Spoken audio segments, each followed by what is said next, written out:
Ntama esu ewo ashenti aka ho na sese ise wote eye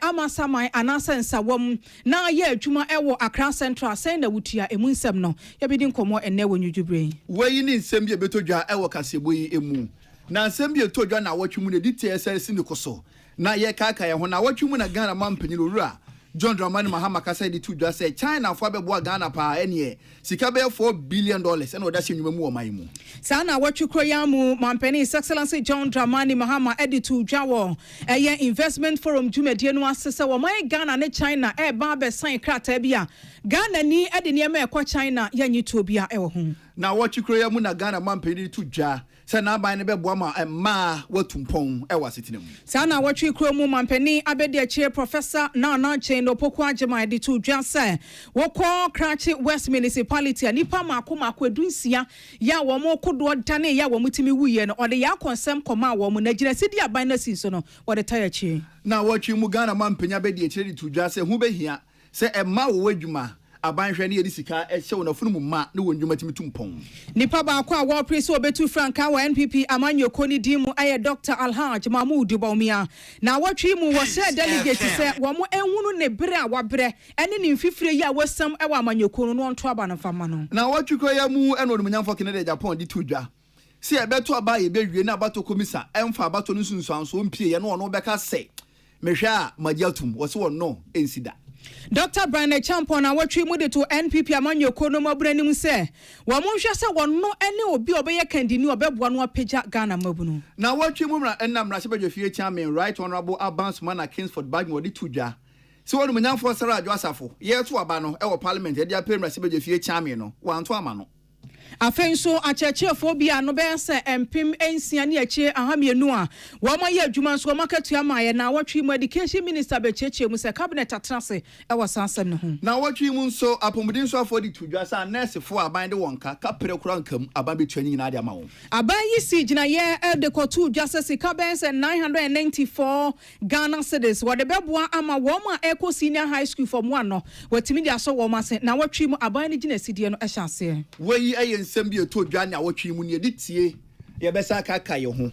na kasebe mu aseda ye mfama this way chocolate drink ne ohia no eno a ene unsu ohie special is udwa so special range of drinks nso nie best point best assurance you to nchene ka ho bi wonyina ebu ye chidom na nwumire enwanu mienu yasim konwa akase po ye de esomwo akenkanfo eye me Sadat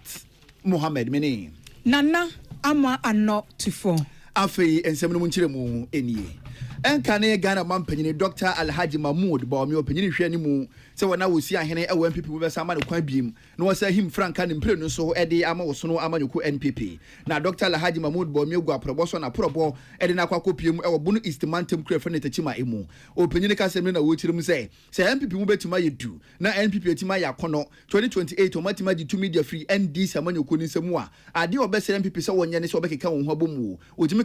keka wo ho bom no mu yedu a omo ho Ghana for akono ama abatu obire mu no Ghana for atoba edi ama NDC Dr. Atoba di ama MPP Dr. Alhaji Mahmoud Baumia tire mu se empenfo kwa wokasa bia woka se prae wo yi ba ko na ebu oka bo manya de etimi buda wo tire mu se wona wo pese wo otu franka de mama nyuku no wona woni so di hunu wo ton de ama Ghana for no ensem a wo keka no wo besere pa se enye ensem e ho tie ensem atemdie akutiabo ena ayampe atwa wo mu de wo se nya de betumi aboa na nipa enum ono so ka ho bie no upenipo de nukuredie ene ahobrase som Ghana eye wono a enti obesere wona wosi ahene se ema wonsan wono Dr. Alhaji Mahmoud Baumia ho omusan ne ho de ne na nipa bi ombeto abade ama no no enya ro betimi abo NPP Dr. Alhaji Mahmoud Baumia de ne fo nan ene kwa apro e wobun East Mantem na obra wona wosi ahene nyina hia ye no abato mpeso abako edu bako 11 constituencies wona wosi ahene nyina se Dr. Alhaji Mahmoud Baumia ene omope no Eyedie omunya 2020 eno so na omunya 2024 voter esisaye yen MPP ye vote no ohwe MPP vote no a etiba form by 2.1 million echrese nipa omokoto abama yen 2020 nipa 2.1 million ambeto aba no ewo 2024 enso ohwe sa say John Mahama odi 1.7 million votes and odi kunim 1.7 million ekire say anka ye nipa yan MPP for anka ye pie ebeto aba ema MPP a anka ye wini 2024 election eni America say Ushe 2024 election no enye NDC no mo wi ni ye but eye MPP ye na ye lose ye. Dr. Alhaji Mahmood Bawumia enka ne Ghana mampanya be di chire nene na atwa gu na ne ka se chire no Urumanya format na JMS course opinion wa Itachiman South mrase bedwani wono akro ya coordinator edema Dr. Alhaji Mahmood Bawumia ne campaign team wono so kasa ya wo bo Dr. Alhaji Mahmood Bawumia no hopa se woda wonda bunu east ne mpata mu die obehwe hunu se abadodo na no ne nsabeka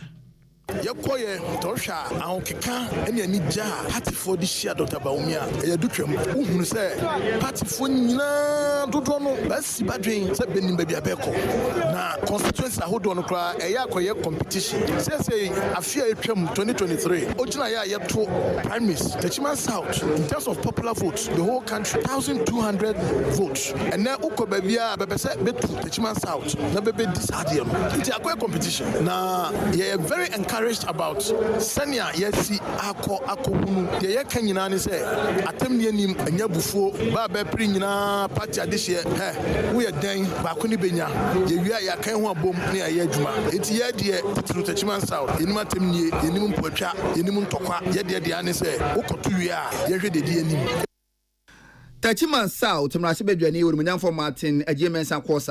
ono akro ya coordinator edema Dr. Alhaji Mahmood Bawumia the campaign team nene ana atwagui na nakwadwa du ede amane boy Techiman en wadi ebesomo yen adeshimama ya de kase ne kon hafo mantem nana adu bonsu Gabriel ono na ya regional director wa hafo mantem no se wokọ National Disaster Management Organization NADMO dwumadie mu a wase na mahemfo ene wo mo eya busuamu a ewon sase a wo mode fem se ensase yesusan ne eda nsuo ho ne eben kwaye mu wo mo wese omuntwitwa sansase no emfa manipa bi se wo to no wasidan ewo so afi 2025 na mpanifo gina disaster risk communication and fundraising dwumadie so ewo go so ene ode sanse mi nyina to dwa wa chem de akwa wie se wo man Ghana se sei bebi ayankasa ye piepia ye ho de kɔ no ye dubunu mu ene enyan ensase no atwedi ampo Nyankopɔn adama wo ye baabi se ho ye susan wo ye baabi se nsuo tata ho no twedi ampo Nyankopɔn nimdie ntia wo ye ne saa ede ben nsuo nti se kɔba ne se wu nipa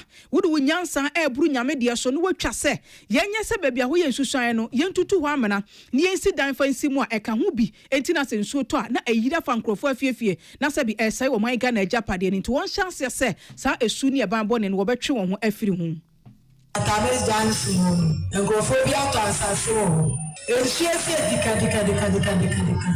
Because the country said that because all the best a sheer fall and a dawa a boom. So they go to assassinate you about 9 down. Now what is on the comments measure? Now I'm feeling when see what's what. You may face a radi. Me my concern. Saboteur assassin will issue. So when you scan a task here, so what a public, Tony Sitabim, no one said there be our task we see Diana, a bedroom, Miss Ramanda. Adeshimama nana abu bonsu Gabriel achemu di akwa wie sese kra no nadmo pese ne dwumadie no esipi na nte ase etimi bam na enkoye sa atorenchem si ansa no wo madwuma benti no wo mo ba be ye de efe ne se disaster management clubs e wo junior high school and of senior high school no the tertiary education no so wo de awuram wo ebebo aba papa ama ya tesa enema no ase na enkoye sa atorenchem dura e na nadmo adwuma sɔre ya tutu asere nananum atutu asere won assembly for na etwitwa nsase ne se biara ensuo fa biara ensuo ta ye nadmo for de na no hwidiem ye baako odi bi kosi ho ya mpene na di be abokomu no na ye nananum we de pia ye nananum ni achia me na bi omu ne kotwa ya na assembly ne kotwa ya to sei nadmo ya fe ntuma paifra ya asem nyina ne se wa uboko kotwa asase mu obi a ewo ba bia ensuo fa ensuo ta ho ne ade anya de a ye nadmo for se de yese ni court for aka bom ya ni police aka bom ya ni fire service ni mpanyimfo ni district assemblies na aka bom no enya de a be pele ama adwuma kura wo be so wusi dan si ho so the container na si ho enya de a ye be ma won kwai Yako ahafomantemu a National Disaster Management Organization NADMO openi pa wadano Nana Edu Bonsu Gabriel ena yete no kanana semi wase wo munkwanti ntu sa na mo no enti dwumadie na se no otonsa de friend Nana mahemfo emo mo so de wani monyam ebeta achi na Nana mahemafo nso tietia won chacha mo ema amamre ne amane ye kwan so wo makoya ba atan da kura no ide de wo mo so nim no wo mo kan de che adehye Paramount Queen Mother wo go so Traditional Council Nana fiance wache mu de kokko wie se hwe asem no eye nokore nya afi no de sebi eba bebata ho Traditional Council no gina ne naso people se obi biara obe fansa se eda nsuo hu susuan no obeton no otai nadmo mpanifo achi omu de se nipa no be famra kwan so se pese eye nadmo adwuma no nyantintiman a na jasa wo se ye sha ase free adesemaima we eye moba hima ya wada go so Traditional Council no ano enana yehwe se ne no yebetimi abobi ama watie no beransa na no wote Nana Edu Bonsu Gabriel ne ya di kan boye nemom ene ye bon no de di kan pa ne ne oba hima wo go so Traditional Council Nana afiance wa na wo kyese wo ma di kan hunu se nipa binom ene atra wo mani nton wo jinsa se ya eda nsuo hu na so na na masore ene nadmo be kan bo mu obetu sankrofo no eso sa sansam nyina atiawe Mohammed was Success FM and Edison Ye. Busumi mu any social media so. Ghana for any more sem send pabi or quadrant tie, sembre nimfo. Send embre nimfo kasa mu kan wo no ya call mu to the buy, ya do matum say embre nimfo mapa. Na amanfo sha se kasa se aso hwembre nim dwumadie no mu a omumu duro ene omani monyam no eyade a yeba fom wo na ensem a Ghana fo fira se wodi hu nkomo ena justice a woda appeals court no na brema ya wokode wo pon kase chire mu se sansem amanfo bi ka no enya dia no kura bia wo mu o embre nim dwumadie no kwan wo fa so tete wo no yade ya na kwa mu pepepe wo de sansem na tuja wo legal clinic workshop bi a law students a wo Zenith University College wo de ehihye so ase na enwache no president a wada association ya no owura nkatia Samuel Boaten orso kasa bi a wo chiem so mani so di hunu mapa ene se ensohwe a wo choro ansa na adwomatum se embranimfo no enhyehye egu apono so ampenfo fa so de ma checherefo no anasa disuafo no empenfo bekoso na emuduro emu hyehye no ehunu fan atumi akoso omne nkonko ba se achecherefo anasa disuafo be ya apem bekwa akochero so be wi achire no yes nipa 100 150 pay ya form mekoba so mo maka no e dia pa na mpenfo pe so mokokoye. As I say, now growing concern and now say abiding a new policy or the buy or can say legal education entrance exams and I feel so faculties in a take charge. Tina who he say organizes our program where my year in Crawford. Now omutimi who abiding any swadi who anyhow a young students no yes bit me a benefit. Intending me to answer for justice upon any surveyor lawyer need to hold so chere idea war mapola ho. Oma me say even though say ye be no enye quantity ne keke nemum standard no will still be maintained as I say ehun hia say we a student unko fa ne say yes ye biem nti no ba no aba be wo de wakwa akotwero bi keke nenso no obesua ade because ye biem na wo wura mu a ni wura mu no another matter and as we be passing so as a lawyer no so another matter nti ni nyina boy together say at the end of the day no we be making sure say we sua ade and you have the law on your fingertips. Elisuafo wo suamra I was Zenith University College and crime penyini ana dawona no owura nketia Samuel Boaten nene ana twagui Wachehima Nana Educhumwa dokua de atudwa se no kwasem nipa nyini edu won panimfie so a to de bia na se bi ese ababa ye hawo de ama esan se apomudi enchi wache yade e ha nipadua ne papa wose ade ba kwa sese a ha nipa nyini mu eye dementia Alzheimer's na sa yade yi ye won nkrabata mako enan nipa du won panimfie so a yade e ha wo mo no emu fa kase ne beso ho mabupen aduosia de kwa aduowotwe enyina eka de wura dementia Alzheimer's Alzheimer's no na no na watch senke be ya aresabia bia ya ewo man Ghana mu no empanifo hwe se wo betimi anya special unit bia empanifo a wo maduru sa mpanimfie no so asa dementia Alzheimer's ni mu fa bia eha wo mo no ye betimi de wo makoho obebusa se na sa dementia Alzheimer's ebi ne de hin obi a wanyini eto de bia na refie ya ha no arefie no behu se na no aduane hye na numu pa na wubisa no akora na wadidi wase me sori anopa me ni hwe obi susu okora oguso ne wo kasa wasoma ne na na bi wura fie na busa ne se maame na ya donkọ wo he wase ene kura mani ntwa no so enso bia no no na wasoma no wase sa arefie no edidi ya de kwa animu na afia manipa na dwendwene no kwa ofa so dwene ne ya na ensisusu yesa na ha adwen papa eno ne ade eto de bia wase edi nipa no kwa resabia no na sabia de omu ne na prayer camp to wasra se enkare sabia bia wo Ghana ha yempe special unit bia saa yade no ye dementia Alzheimer's no se bi chipani bia yemfa ne nko prayer camp ne mbom ye ne bekọ saa special unit no se basse woni mu mpanimfo especially enananom emrewa ne mpanimfo nete na so ye ne ye bi ne kasam obi ho asemi ni di ye nso no ama na aduan ne sa na enye bayi na se sebita fracture ya adamo wode ne ba hospital a won behu se bi e dementia na se bibi foforo na e wa futu e de ma Adese maima waye health seminar bi e dia fasa dementia Alzheimer's no wani ntina nani abere a wo kasa akasa dia kyese yenso mu yie papa na eto de bia beti wo abere wo baifo nyesesi ana mamu aduane krofo ba ye wudi tu atome so nenso yente sa yade no ase enti na ye fa ne sa no ochihima na na edutwu moa dokua ene yete no nka no na medical doctor ene yeshka ema sa de yensi hwe ema sene mu yade ne ema ni pedua mu yade a onimde pa e wo ho department a no ene wasa oncology ho no ene wosom Konfanochi Teaching Hospital Dr. Dan Beck Powell wono so achemu di akwa wiese no kwasem bebi eniama keka de ko no wosesa dementia Alzheimer's no yedi emu nkomo yie na nipa binum tiase na yetiase se enye se biba yie eye yade bia keka eba nipadua na kwa no nti eba ne sa no a aresabia ene wosa woko a normal be dementia Alzheimer's never usually genetic, and then you have a bit of environmental factors contributing to it. And the say obi o live sedentary lifestyle or shifie or any activity bia or become or be obi on more hard drugs, bu on ma even enjoy be crowd doctor and prescribe a crowd no obi nso on ma or emotional trauma. Head trauma or something. Ebi baby also at the bar and no crowd bit my reverse no. Ebi dehydration, some drug reactions. A dose is very high. The prevalence is very high. I feel say mental health in Ghana relatively they are trying their best, but the publicity in the and you see it needs a lot of funding.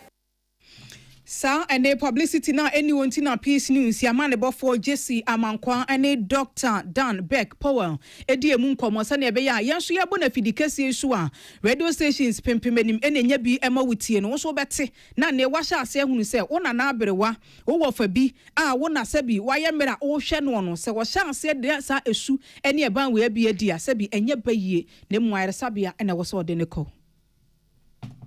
yatoa ensem ne so a manso kwanta hene na bi kusia pia otosom yenu na esra de hia e wo manso se na nim ho no mentimo ase unity e wo ade hia wo manso ene Asanko Gold Ghana ntamu no enya de timi bo aye kra wo se hwe na nim ho no ade hia wo mpatum ene asrafo mo boban e wo Asanko Gold Ghana wona asase so maburi ni asrafo de ko yantam so awie ya kire no na te se nipa mi no fo na no won se do ejapade e se yenso de buburija wo se ne bra na be pie mu e wo na tena konwa asase so Asanko Gold Ghana fo ya ene community center abefo de kama wo si dia mu omwe wo de basika mu a 2.3 million Ghana cedis ene sika Asanko Gold Ghana pen fo se ya community center yi on se tumi aka ene se ye no mo be ye abadi nto aye fro community center ne yesi awie o menya kwan na makwakoye e wo ho no mu atese be ye kama na nagina so esere maburu ni se woni Asanko Gold Ghana mentimo wasi ba wontemu a wo mbra na no nchen na no mo behwe na tese wo hawo bi omuomu no o matena se o manamu ene Asanko Gold mpenufo atena se na o matima di nkomo se na ebe na obetima atena osundwemu na empunto mo hwe ni mu o manso ene ne mpatamu nso won sa betumi aka me manfo na me ka kire mo me nyina nye ba na yemfanta wo mochi se de betimi aboa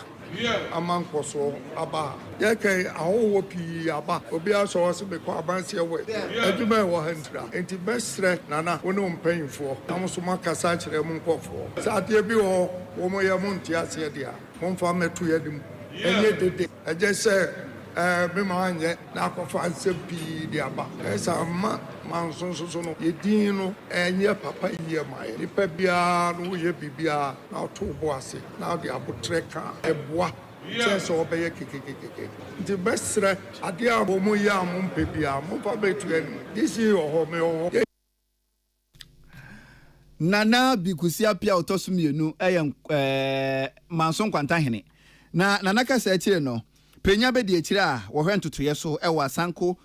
Gold Ghana adwumakuo mu Dr. Charles Amua enso kasa bia wo kyire mu sɛ Asanko Gold omani sori hu no mo mutaye ne sɛ mo benya asomdwie na omo de yo madwuma eni ntina ade kyia a omo ye adwuma ewo masase so no sɛ bibi ne nkoyi a mo fa kwampa so na mo nka na emo sɛ mo beba adwumakuo no bɛsɛ wo niam ade alabaraka Najumadi ne Asanko and Swadi hunu bakwa abem na aye management na de pass say any community no enne nyame adom yetimi abepa de toso miensa aye manso nkran multipurpose community center okaska boma edru 2.3 million Ghana cedis yetimi abebua no ne ede ama community no nti nije kese ema company no ema community no traditional leaders and be a woman sonkran amansia south say na ye edakese ema yina. Dr. Charles Amua opening way executive vice president or no managing director Edema Asanko Gold Ghana nene ana etwegwe Samson Kwamina Meche Edema no buifra santimantemu na odi ebesomo ye Yasra no pay nim say yade ahodo pii wo ho ya eha nipadua no nanso sese abrabomu yade kese a obi otenkran eha no eya ahyentiaka esan se baby anka wotie no nse nka wotie kai edifi circle ekwa a anya hwe no unim sika bi a eno ene yegiem nanso sese enema mu asesa asesa ne yese wunya kai ya efiri baby a wotie no ema eye circle no eho Ubenya ni yebetwa short wo kwan mu saa te sɛ de wokoto banche 10 cedis no nke yi mu amienu ma wankɛye nanso yenya ne saa yeyi ba akwa ne yatwam bɛ sɛ na ne dagum na yebebre wo free circle ko ba bi te sɛ amasaman a enne wobetimi atia kai bɛ sɛ 9 ansa na waduru asɛm yi wunti peace news tisi hu monten so Ghana de hye bia wonka popone mantamu asuagu ye so papa se de ekɔ no se bi ene nyan enti enka bi mfama wo mo na ne titiri ye wo mo a enam eye circle ekɔ achimota kwantimpo no eso woni ama ne bofo mawuli edi nkomo kwana nyeni nti no ama yene aye peka aba di adwuma no kwana ma ya ble ansan ye nya ka aba unya ka so traffic sa esa wum jama nipa no ya chire so kwa ba amaka anwa ye dia mai don be ya benya tempo abaye wadwuma akọ no unya ne sa say dia ye bre ma be gina almost 25 minutes ni na me ba enya asepketu ani pe wo aka se woni tia ni pe gu egu anu ma ye pe ka ye nya me so mi ko adwuma wo hwe me white am say ya enche kwan no so na etum me white ni abefi nti ye stress aban no embe be bin found because ye bre church for no so na say mo be so me adwuma aden and a police for Giomo and a quine son yet. Yes, why? The sharp and so obey be a phone. Adeshima peace news amana so wa yene Ghana this year awodo bi sai kasai won kan ha ya wa mo chese se o ma wuni se kwan ni bi wo ha potos ni se graduation abam e bia ye manho Doba for no subu ha mo so mo bo hyen ne ho ban enti wonne kraba mefa saa kwan ne so na nkampese waba ba furu bi eno nten kwada nchen no wo mo se ni o mo se eye Ministry of Roads and Highways se ne se kwan no ene ye beka se ye main road no na mo ye eni nti adoba for mpese on befa so esan achewachu bi e wo so dia ene abroni se ye wo access route ahodo bi accessible route no eno so mo nyai mo ye ne san ka be ma adoba for ado wo mo kon se wo mo fa eno so na mo nkofa passenger for na timi aboa ama wo mo car for no emu aye hare aha de ye was happen ma ye peka 1 hour 30 minutes ni up to now nya car ba bia no ama sama na omoko so mo man so I car one cuz I won't say car no and be catch you say for ama sama then you end up taking from here to ama sama ba ko do ama sama so na what was after no ani how I feel no dan kaza no anopa wa nyimire o ba wo ko ni nya o fa ni difficult ba Bomba 1 hour 30 minutes, go on 7, Nami Baha, Bomba 1 or 2 hours, now in your car, Omuchem, Boa Plaza or Mojino, Omudiaka, and you may not in your car, probably do that, yes. Adeshima Master said, Yes, Babe, or how cry, yes, sir. So what your Becca Junction has say? Now we are Juma Waha, Nasa baby, I would dash sorry pa, a baby to say in Sawam, and now my summer, any memo dear. Wobiani Sanka Wujin and Nimwaya Irish Swano, Ubenya Kaya Dobeko, what to ya ye be a 16 Ghana cities, Nansu say, Kurowemu, and Kaya tea. O Becca Junction and us office circle, now will consa wom and Nasama Samaya. Kayuna so was Sikabe 60 Ghana cities session, and yes, our party and your Jumamo Daho. Pana onions, you know. Ama yani peka aba di adwuma no kwana ma ya ble ansan ye nya ka ba nya ka so traffic sa esa wum jama nipa no ye won ya kire so wo kwan ba amaka anwa ye di ama ye do be ya benya tempo abaye wo adwuma akọ no nya ne sa ama ne mo ana kwan no omunyira so no omunya ntemma se de ebetime go ebedi ya adwuma di ebetime ebedi ya ama ye hwan ha just as I said, my bedina almost 25 minutes now. Me buy any accept to any page. Who are going when it's a nipple go anima. Yeah, peka yenya. Miss me quit my ocean white. I say, enter quite soon. I to me white in your baby. It's yes, I buy no and baby being found because he had bread. Church of one soon as your mobile somebody juma. There and a police for Giomo.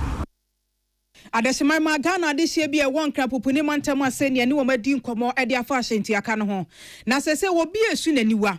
wo mo chese baby eniema keka de kono wo so kon man Ghana ho wo mo yoman no agapade enti aban no enam Ministry of Roads and Highways so na aban ni nyina ne na so na wo mo ebre pa ye wo mo efi circle enam achemota kwan so e konsa wam sapeman ene amasama wo mo de wo so mo sun no kora na se bia no adin e chen bro no bia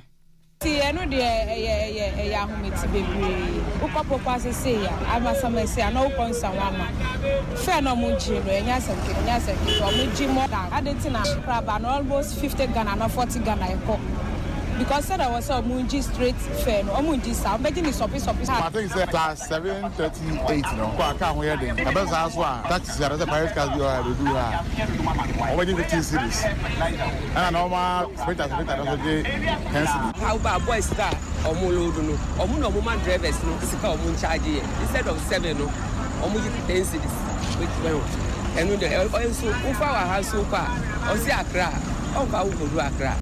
Adeshima ma sese obi asore obi ebo adwuma wudru bus stop baby a ye wo mo so me loading boys a wo mo gina ho o mo na be shadow car no no ma kire metiri say masa o load no o kire say efi obeka junction ko eye achemota e bia all station je 5 Ghana he ne onfo no mani si fom san krofo no na Ghana de hye bi bo wo machi sese bi o mo kura ho ahi e chen hwe na asem yo mo kan dodo na no mo pia di good driver for ene wo mo meti so ene nti yama ne bo for ma wuli ene driver for ni meti for bi di nkomo say Ghana for say mo fi circle konsa wo ma mo bebo short saa ni nyina so wo ebo amoji ebu o mo kon afen so kra no mo ba ebu amo se ha mo nkwa ha mo bekwa ha anopa mo na mo do mo ba circle na sansemi mo je ne san na enye meeting in the phone to driver ni na ehye no e wo hye no de hye no let me see say ko sa ya no mo je to afo ni ye so do le pa do le ku no mo ka policia eni pe ku na no le die ida say e kwan na say na say be BBS minimum BBS o minimum BBS see am form na me job no ma fair na me kona trade bi na block e kwan na ye ntia o munya ka e nkwa person na be dem do ma be dure o si dey ka be na ba be jo no do ma pon sa mama ma ni say o do ba let me be e be dey ganya e dey ganya be bua o person na no ba man pressure e na mate peka ma ye Adeshima we ya driver for ni mate for ni bi ene ete wo mo nka no wo mo so se ade ne wo mo susu aha wo mo do mani kari hunu se na ono wo free circle ebese na konsa wo mu anasesa peman ade ne main road ne to da bi ana ache ne nsufu wo no dodo na beko nti na wo so mo ka de shem na atumi aboa wo mo nti no oha okese ne dadwene kese yare kese a ha Ghana de she tinka popuri mantem no eya ahyenti aka emu nkomo ene ediye no wana wo mo jamo yare friend sikel so one friend wo apoemantem na wo sra ban ene mpinfo kan bi wo mkire mu se obehia mo esan se ne wa yare hwebo akwa ye den papa pa de amomo ene oni sika na wo sickle cell yare no bia anhwa yare ni beku esanse wunya sika mpo na ada hwe ho yare wo se na bokoboko nso na amanfo hu ni se sickle cell yare wo bia wona mane de ense tenetene nso saa nyi na no yade ha mo papa wo se mmoa mo mapo mo de hu nse mu nkoyi wo mo nso mo ye disuafo no mo yare bi nso no emboa wo mo afi nso pa se wo sickle cell yare no bi na akopa adwuma wo brechen wo bia ensem nyina no bede di wabra ko bia wondin any operation work omu free United States of America brichmemu wodo won to ma boss St Joseph Catholic Hospital okufori dia no na orthopedic surgery bi wo ye de ma wona wo sickle cell yare nipa duoso 70 na operation ye chi na nipa bi ka se chire mu se nhyehyɛ ya operation work fo ye de egu apono so da mo no omuni aso papa na so da se bo mbesa komu krom na emom Ghana aban na omo ne te ento mo sra aban sa aban fa nhyehyɛ pongu apono so omo nso omapo mu de ho nsɛm ebekɔyie I'm back in me a driver ni me now we started say me 29 years ni na a job cost which be a charges on the 70,000 80,000 in this car pins na me sa nti me say na me mama na sans you mama jare or we jane no dey abre me or them me go school but na me nti me lectures just say moto na dem life was very difficult na easy mama ka me ababawa me di 25 years but me abekasa abrewa bi na me ba nti me say ahoden fofoka me nine Kofa baby or my situation they were called but because of amounts na hospital needing or means me they are still in the situation they are suffering minimum bia ontumi mpia bonten kra ontumi mpia won just because of the stigma wana wo yare bi na enhyehyɛ operation work for the go apono so bi so won so ne bi ne ana atwagwe na opanyini ba ko we registered nurse specialist Amarine Belly won so ka say bia woni Peace FM edin komo kire nsemu sei edi kire yen because most of the countries are here for fund especially for the sickle cell people who need mobility. Utum waya once you bottom ya born. Waya registration no be as in the bimu. This aban bottom we waiver one registration for one I want to na obo papa. E pagana pa because patients were young. You call other countries are when as all your one mayadima one hip na knee or arthritis. But it has not them a mechanic on your arthritis. It's a hand pide want to monko school. Pide where wako school we once when you juma. If you are young lady onto also pedal onto me yet enyame pii nti it limits them a lot. Any atwagu ye Marine Belly were registered nurse specialist edema ekuyi na Dr. Ataku Timboatin ekuyi waka ho bi ono so kasa bi a wosra ban se niam ahodo na ya na yetakra edeba wo mamu no ne fa pomudi ho no obesere se aban hwe na duty no aban hwe na wonte so empempi no niam bi krampo ho no ma yede ba be chew na so duty kura obetua na nka wi wani tina oba bia na mfa so wo so wo se emboa eni tia pomudi niam ya na yedi fira mo no ne ba no aban hwe duty no wo hwa so emfa mboa Why a best about bam you say, your near my day bam, then Sam drew port and your duty. The toss me say near man of your day bar, and you tree, and sabbating your can and terminate me baby Jumana, a PC dinner. And now the toss me, your bobo is can answer the bar, the beer could then as I said to you, say a buy no bit me and say, oh, say more by you, dear, and to say, I mind. Boba, baby, I'm down, say if I want to cry. A boma, yenya, and JB say, oh, or minus is your more train. It dears you about. Never me no macan, so buy no to me boy and sir. Dr. Atakutin Boatin operation work for ya obepiem wo Ghana yi waka won hu bi ena ne ne atwagwe makala krofi na dia manboyi ebesomo yen afei adehemai ma yenyina mu ne yenhwe na watwe mu nsem hodo ya yede somo mu ye kase boso efri anopa awia ede kopem eye onyodwubrain na watwe mu na beto odwase Ghana Mampany Excellency John Dramani Mahama wo Presidential Investment Forum ye course wo Beijing wo de atodwase wo mai Ghana ye ne China aban no ede ense be hyekrata ase a saa krata ne beboa ama Ghana de hye de niema ekọ China no ye mfa etuo bi amfa ntoso saa na wo mu nso efi China ede niema eba Ghana no ye mfa etuo bi entoso. Investments recorded by Investment Promotion Center is set to total $3.9 billion, almost $4 billion. And this covers more than 400 projects and creates thousands of jobs for Ghanaian youth. Adeshemaima Ghana Mampany Excellency John Dramani Mahama. Presidential Investment Forum eba so Beijing ase na Ghana Mampany. Ora John Dramani Mahama na watwe mu kasa wase de tudwa say China for be piem wo Ghana pa de osika hyenwuma mu eni wo keka be $4 billion de omu de bi enwuma e wo Ghana e mabiri do na so wonya enwuma woyo. Ghana and China share a relationship that is rooted in friendship, in trust, and strategic cooperation that spans over 6 decades. We are among the first sub-Saharan African countries to establish diplomatic relations with the People's Republic of China. And over the years, this relationship has matured, grounded in mutual respect and our shared aspirations. Presidential Investment Forum eba so Beijing ase na watchimu na Ghana Mampenura John Dramani Mahama odi ensemu yi etudwa Salamati kuku apente na dia manipoyi ebesomo na watchimu. Professor Nana Jane Opoku Agyeman ye mampeni abedi achie ya wosomo mai Ghana na watchimu obanan ko krache atoye mesinu ewo timantam nimo na wakoye no ya konsem no wode kwama abusia na no won kodoɔ ekosi eye nsuo so na so onim de esi ye kodoɔ no kodane ema ade hye nipa maako edunsia etimiti nananom ewo nsiedo wakoye nso no wasan esi gina ye kire wo mo se de aba no aban no esi afem ewo ho aban no enuhu aba na nso so no wo sere se enhyehye ya mpanifo kwa anim odi begu akwa mu ye hwɛ se ye bedi so yenso ye wo aban mu na de esi de esese yenso ye ene se ohaw ben na wo na kwan mu ena kwan ben na ye befa so asa ohaw no ye beyiyi efiri ho nti ye besere mu eno ye betimi aye na ebedi mu no na gisema kan ye ho na enim se bo bakan ye ho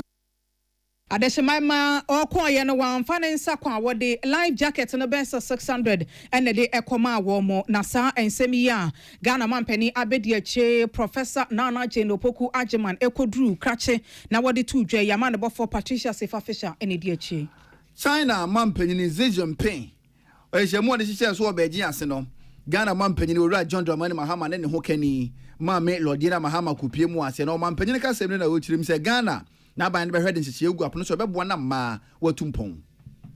This meeting presents an invaluable opportunity for us to reaffirm our shared commitment to advancing the rights of women and girls worldwide and to assess the progress that we have made under the Beijing Declaration and the Platform for Action. 30 years on, the promise of Beijing still endures, but it calls for a renewed urgency and purpose. The Beijing Declaration was never just a statement of intent. It was a moral covenant. It was a recognition that no nation can truly progress if half of its population is left behind. And yet, as we review its implementation, persistent gaps and structural barriers continue to slow our collective march towards equality. We must therefore act with even greater resolve and innovation. Ghana mampeni owura John Dramani Mahama na watchimu wode ensemu tudwa wo China Beijing Salamati kuku apente na dia manipoyi ebesomo yen Dr. Alhaji Mahmudu Bawumia watchimu ejina NPP amanyo konu take it so Sene East abaton pesuaso na wakandi ache wo mo se emabuni titiriu a wo mo kan delegate ne ho no ehwe se nimfie porpori edunsia akwantu a watudi aboa NPP amanyo kono wo begina so no wato aba ede amano wo sen etu ho ache na afa ni modemo ya wabo ede free afimpiemienu ene enwotwe ne esefata se 2028 osanso di amanyo konanim President of African Development Bank, Opamicho, Osimamin Jaejuman, Ofre President Kufuose, Onemin Kasa, Semamin Jaejumano, Emba Ghana Bium. But me kanchiro muse, since a party no ehiame, Semin Brambe Boadie, Mintimin Kasemimba, me resign here, and me sambaye, and me baye, Ejuma as running mate. Yebaye, Muninanim, say NDC for Omuko Wiemo Ewa 2012, and inti ye ending kunim so ye call Supreme Court, Semokai, UN. I were not there. Mina meko di adansi ye Emma party no star witness. Mina me ye pink sheet no so a lead team no na ye pink sheet no ejuma no. Ye chire Ghana fo nyina se ye na ye wini 2012 election. Adeshemaima chiame enim na sem kan wose na wasumua Dr. Alhaji Mahmudu Bawumia emebi atwam na woye mampeni abedi achi ya wosom omai Ghana. Na Odumanyanfo Kennedy wo hene Japan. Campaign for you and him say on condo, so to Frank Adema NPP. Na penny for the one and a pra Kennedy or Hene Japan, so then I put about Pimo Savannah Mantemu. No, now they send the Casana would say. So I bet to a bapa na about to commissa. And for about to Susan, so MP and I will no back for back. I say, oh, Medi Tira, Medincho, and intermediate to me, or see there be a yadia, or no pan and quiet, Francatuni de my NPP, Obetusana Moneda. Obi obeba bia wantimi anka adwuma ho asem na obeka Kennedy Japan onye presidential material onye say no let me tell you we need bold men. Ehia kukudrofo, NDC for etutra semono, wa nya obi anani eden na wa ntimi anko face NDC for yebesa opposition. Openyina nene atwa guyi eye wonumnyafo Kennedy ohene Japan na watwi mu no di nsemu yi etudwa. Dr. Brian Champon kanipa numa airpresa won betu franka wa NPP amanyoko ni di mo se. Emabunu ye wo amanyoko no mu no empeja wo mani hwa ne sanse wono ene ni patitiri wo a obetuma peja emabunu de di empempenso bi. O se afi 2028 o my Ghana ye voter register no nipa dodo a wo mo betumi ato aba no dodo na abeya mabunu. Eti e wo so omunya wo bi a owo emabunu no ehaw ne won kan koda na koma so a obetumi asom. Yeah, very sure of the youthful nature of our register. Mrantiani Maba one the better so far was Abanoa, Yakakoto.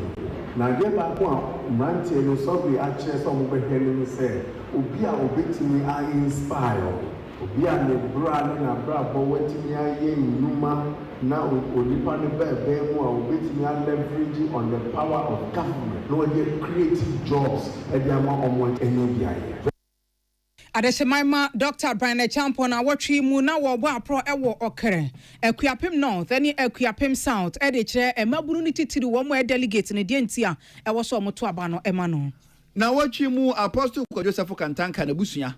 ena Kristo asafo makopie mu ewo mrasebedwefie chiame Right Honorable Akan Sumana Kingsford Bagman na so na urumnyamfo ne ga semi na wo tiri mu say if parliament no wabra ne yekoto aba e de apem mrasebedwefie chiame no MPP ni bi fa honko de kwato aba edema wo no Right Honorable Akan Sumana Kingsford Bagman na man for 20 no monsa se nipa na wo yes ade no ho eye nka ne do memra se bedwani urumnyamfo Sarajo asafo urumnyamfo Akan Sumana Kingsford Bagman kiri mu se sansemu ene na mo mfremo mu no ne kure bi anim ma me Sarajo asafo nya wo no ene wo to sa abre na ba no edema no.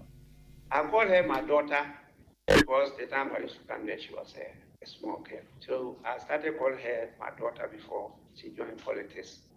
Came to join me in parliament, and she remained my daughter, but we belong to different political traditions. So because she's my daughter and we love each other, even when I was contesting to be speaker, they thought she voted for me. I want to assure all of you that she didn't vote for me. Right Honorable Akan Sumana Kingsford Bagman na watwi mu wadi nsemu yi etudwa William Emmanuel Akwali ene de amanboyi ebesomo yen Honorable Harina Idisu na da yanwumasia no so ya no ewo man Ghana ha sen na watwi mu ene obebo achi mu Ghana de hyete ase se achechefo ma akomako empem ahansia ene achipo ahanu se de empanifo kwatena ase no wanam parliament dwumadie so age atum se bo so me porepore nwotwe a wo ma ya adwuma ban ntia wo mo kana afei wa chef finance ministry ni se sika ben se 1.1 billion Ghana cedis wo mo achire ne ya sha sentua wo mo ka. Of the 70 schools that are benefiting from this pilot stands at 70 at 44,000. Government have been able to place at least 25,000 to the private schools. Government is committing to provide a stipend to support the transition of that category of students moving into private schools. That's negotiable. We will still discuss as and when we can help you to up it. We'll be able to do so. Adeshemaima Honorable Harina Idisu Education Minister Nieteni Nkano. Na watwi mu onumnyamfo Harina Idisu adisua so afo kire mu biem say wona wo wankronkro schools mu no say yakase free senior high school ne do mo ka ho bia adisua ni ba ku bia jisa ban 994 Ghana cedis edema say adisua ni na so aban be hwe no waye ne sa enko ba nyina ne aban enkunya drum pembe so aya ba betu na ya hwenu da also kakra nanso efansa akoya asase now this particular. A few weeks ago, myself and Chief Director received a petition from some teachers who are unhappy with the government over their unending. They've worked for a number of months without pay. I'm happy to announce that Cabinet has given approval for the 6,200 teachers to be absolved. We'll begin the process in due course. They will have their IDs, but as I assured them, they will get back pay. So those 6,200 teachers, I think I can speak for both ministries in this matter. Cabinet gave the Minister of Finance approval to via budget and about 1.1 billion Ghana cedis to absolve a category of health workers and teachers. Onumanyan for Haruna Idrisu, when is some do na bi na etodwa na wotwe emu. Wasan sika 994 Ghana cedis abane ke ho asem no. Na watwi kro ya emu na Conference of Heads of Private Second Cycle Schools. Ade beto odwa se woni abane kwatena so na afedie abane no ba be chance de se sika no ama. Na wo gina suku maako aduoson so ene wode a chance. Na wopani achemu de akwa wie se gina sidi abane no asi no. We de nya se afe no musu se we die krata na ebe ne che se enche kra abane no be chance atua na sa 70 schools no ene wode Beshansi. Premier, Corbin and any abandoned in Kunya, bedroom pembe, so I have a bedroom. Shannon that also Kaka, so a friend Sakoya chassis. Now, this particular phase, no, a pilot, school at your son, pen area, near a chassis free bed, near whom that you are soon to the womb, now say a coy and you won't never the account. And many a shame, name on the Abanos, so they can't ask, a big crowd also now that and our town for.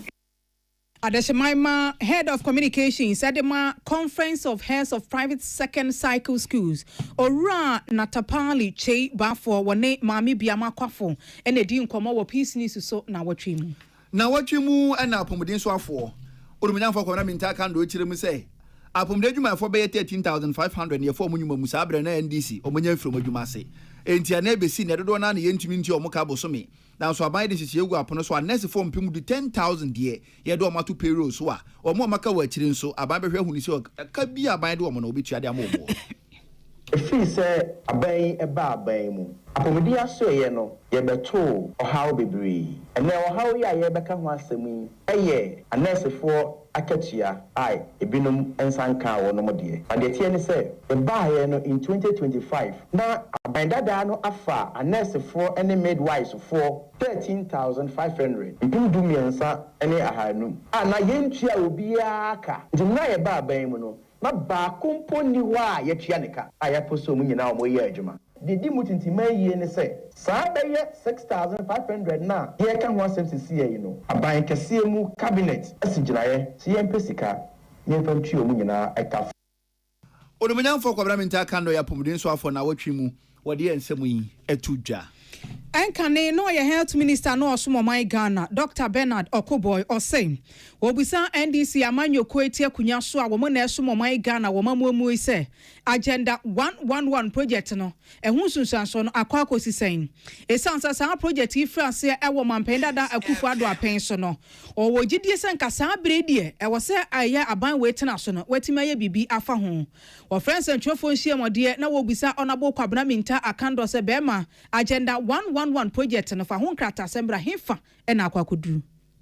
Since the NDC came, the 2025 budget captured 60 million Ghana cedis that to be allocated to Nigeria. The finance minister has not paid 1 Ghana cedi to the contract. So as we speak, all the construction workers, they've been laid off. There's nothing happening there. And by the way, recently I heard report that 130 million has been allocated. When you check Appendix 4A of the 2025 budget, the amount there is 60 million. It's not 130 million. So maybe the 130 is in the future. I don't know about that. But even the 60,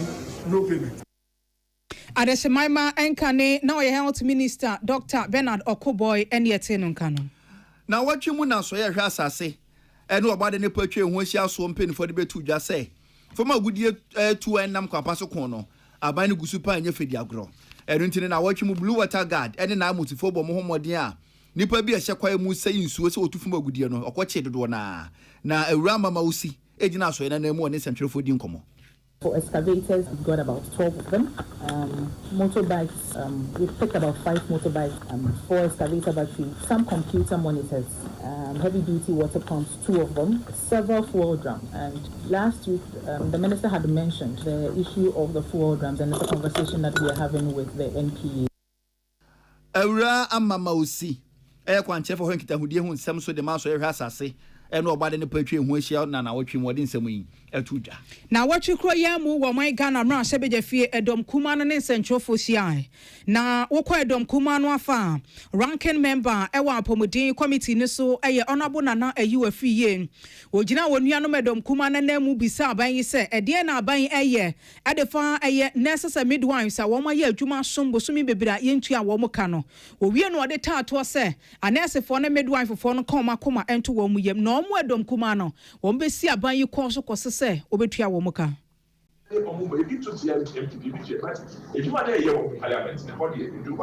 because your politics and your work with your mind. When your mind of the banner battle, I was of Twasso and the man Palano, a demonstrations and almost say I'm on the cock cabinet. Financial clearance I did, I'm out financial decision by the sector. Oh, yeah, the cock cabinet view. Adesemaima edom kumane ba yanse woko eye committee ya mo na hwa apomudi enkomo mu awate so bie onabo nana ayu afi ye ne etene nka no Emmanuel Akole ena nsemi obobo ano na watwi mu ana movement for change Afrafanto party edane ani eye na monyukomu a United Party UP na enu na nam so na watwi mu Dr. Isaac Brakon eba monyesem a wa bi mu ye papa wo chirim se UP ku abeye emfasese bi ama Esika wani ni people phobia mfaka we ho. Aja the part ni dia na kono. Esika komo baby phobia. Tanka nya na si edi nkomo. Ene yo. Edi ni dia fu bebre. Wo bet na plan o own name. E dia ma party no. Na be na komo phobia kura antwo mudi eso. Amafo bie free mu a. Na ya se o square one a one no media the one say movement for change ya rebrand no abe UP party nya insunsa so bia Ghana party system no two party system. Dr. Isaac Brakon na watwi mu wode wa hene na kwam ammo atwetwe nkomo ansem yi wode tuja na watwi kro yan emu edom kuma e wo man Ghana mra sebeja fie friends ntwofo hie mu wo mo sanka ni nyina de fa Airtel Tigo ye ton dia matelicel wo maka cha communications minister Oran Sam George se be me na fa konko ho ada se ye yan KPMG ye gi ama no se ontu aban ne fo e wo sa agina sidie ne ho no fa konko ho nemom se onim na se ye kona fa se ton wo brekra emra sebeja fie fo anfa won krata entim so a ene na oboa Excellency Dr. Amani Mahama to direct his Minister for Communication to focus on making AT work rather than hastily trying to dispose it off. To this end, a comprehensive and transparent investment into the circumstances surrounding the proposed acquisition of AT by Telecel is imperatively considering the growing inconsistency.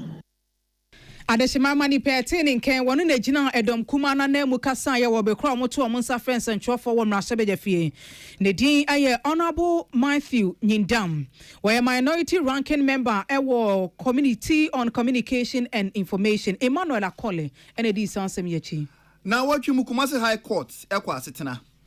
na her ladyship Justice Mrs. Dorinda Smith Arthur ne kasa mu no na wo tirim say Ghana nyumtuni Charles Kojofosu obia lumba ni wo awuo na ne yenhu nipa obeye kunani no ho se mepie mo court no opanyini kire mu se dabi sabi Charles Kojofosu onye nipa bia sa keke kunani ho nsem nso adi se court no ye ka no wo se dabi obusuan kofie omo nkotena se no omo nkan hwe ba bia asumdwe wo se eto no omo hwe no omo fanto anye yi a omo samra court na amra nimni a wogina mudi amama me akosu asewa lawyer William Kusi ene sentwefo di nkomo. Yesterday, Council for Odobroni filed a process challenging the capacity of our street Takusia Sewa. And so the court has agended matter for that to be determined before we go to the substantive matter. So on the 28th, we'll be coming back to argue the capacity matter. And after that, then I will move my motion for injunction. In fact, we have been promised by the court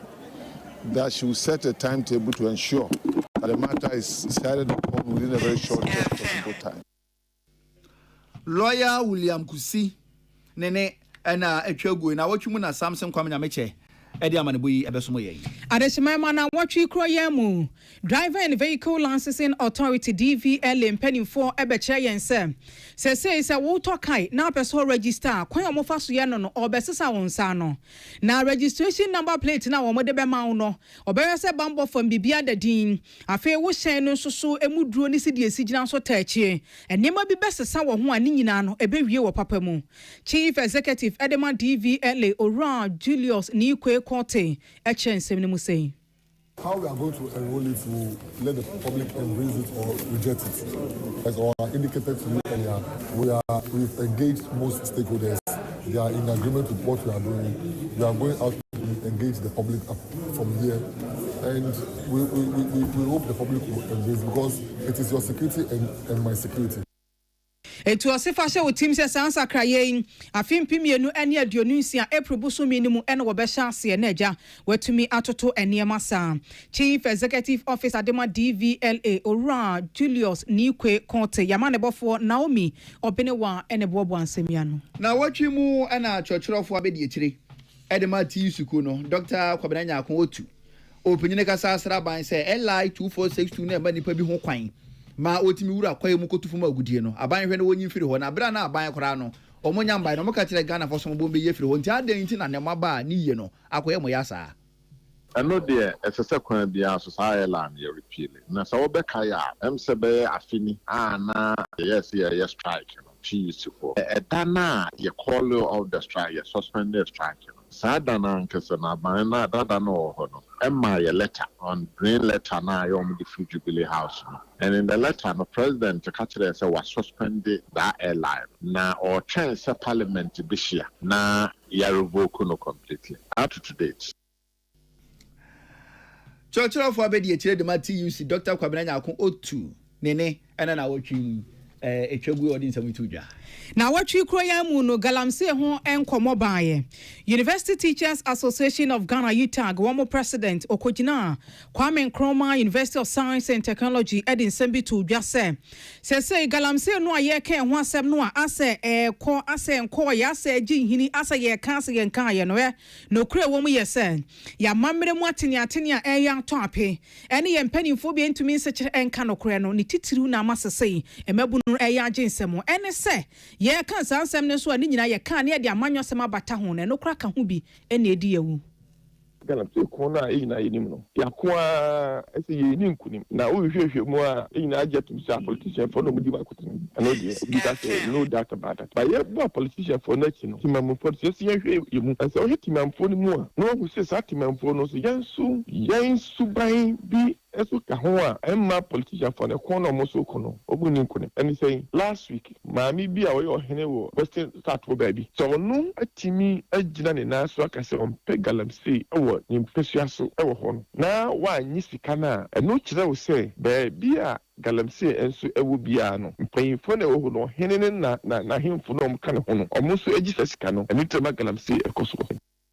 Adeshima ma openisi asema any dance and you trust asem na bi de dance nti obesra da said ye walking wo de wankasa shasefu wani di galamsey nkomo no wachi ewo mpotemu na abete no ase President Dema University Teachers Association of Ghana AUTAG Ojina Kwame Nkrumah University of Science and Technology and wodi nkomo itu dwan Professor Eric Abavari ebejina we so na kasebo no ye DSC akenkan for ye me Sadat Muhammad Mene Nana ama ano tufo Yemamumo enitia enyado. Tune it in, turn it up, Peace FM, and rip off the knob.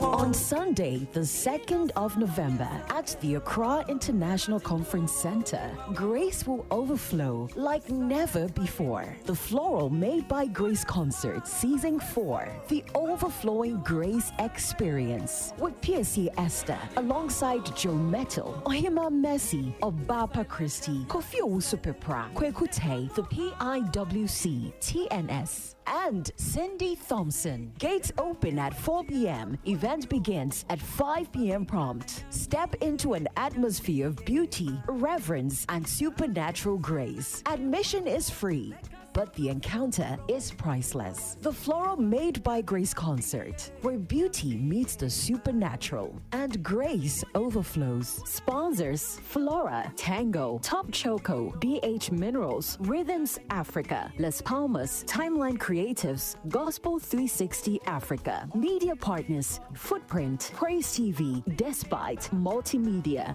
Media General, EIB Network, Sunny FM, Max, Pen TV, 3 Music, Plus FM and TV, Max TV and Max FM, City TV, Metro TV, MX24, Bright TV, Hot FM, and Top FM.